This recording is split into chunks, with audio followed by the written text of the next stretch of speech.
écouter Marine Le Pen, pardon, qui réagit au départ de Jérôme Pas même Rivière, je ses crois. amis au sein du mouvement. Chacun peut faire ses choix, mais ce que je n'aime pas du tout, moi, c'est la duplicité des comportements. Voilà, honnêtement, bon, ça faisait un certain nombre de mois que cette rumeur enflait.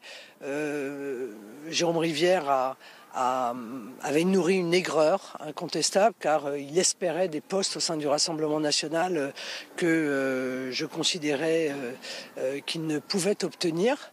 Et cette aigreur le pousse à partir à un moment où, d'ailleurs, Éric Zemmour baisse dans l'intégralité des sondages et où il apparaît maintenant clairement qu'il ne sera jamais en capacité de pouvoir accéder au second tour. Bon, encore une fois, c'est son choix. Est-ce que vous craignez que ce ralliement en entraîne d'autres ? Non, enfin, non, oui, j'en sais rien, non. Non, c'est pas son ralliement à lui qui va en entraîner d'autres. Peut-être y aura-t-il une ou deux personnes qui, d'ailleurs souvent pour les mêmes raisons, c'est-à-dire on n'a pas obtenu, on réclame, on n'a pas obtenu ce qu'on a réclamé, et donc comme on n'a pas obtenu ce qu'on a réclamé, on va ailleurs. Il y a une espèce de vent de mercenariat dans la vie politique française qui ne touche pas d'ailleurs que le Rassemblement national, puisque les LR en sont eux aussi victimes, puis sûrement d'autres mouvements de gauche dont on s'intéresse moins au fonctionnement, qui évidemment est assez désagréable. Enfin, ça reste quand même extrêmement anecdotique. Pas d'impact politique selon vous? Non, il y aura zéro impact politique parce que Jérôme Rivière avait zéro impact politique au Rassemblement national, donc je ne crois pas qu'il en est en dehors du Rassemblement national. Oui. On vous a entendu parler des règles sanitaires qui avaient été allégées, notamment pour les résidents qui ne sont pas obligés de porter le masque dans l'établissement, qui peuvent avoir des visites. Plus globalement, est-ce que vous appelez aujourd'hui à alléger toutes les jauges au vu de l'évolution de l'épidémie, comme ça se passe au Royaume-Uni ? Oui, on se retrouve dans une situation qui est totalement paradoxale, mais qui démontre ce que je disais, à savoir que, en réalité, l'ensemble de cette agitation gouvernementale n'a pas une vocation sanitaire, mais a une vocation politique. Bon.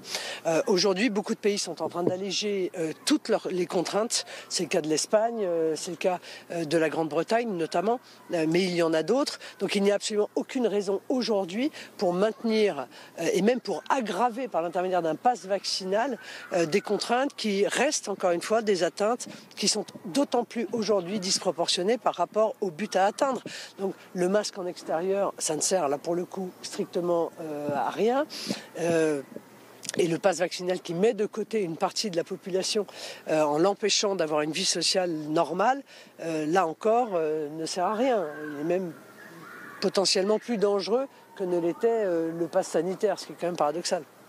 Madame Le Pen, est-ce que hier, le président s'est fait huer à Strasbourg, le déplacement d'Éric Zemmour a été chahuté à Calais. Est-ce que vous appelez à une désescalade de la violence? Est-ce que cette campagne est un peu dure?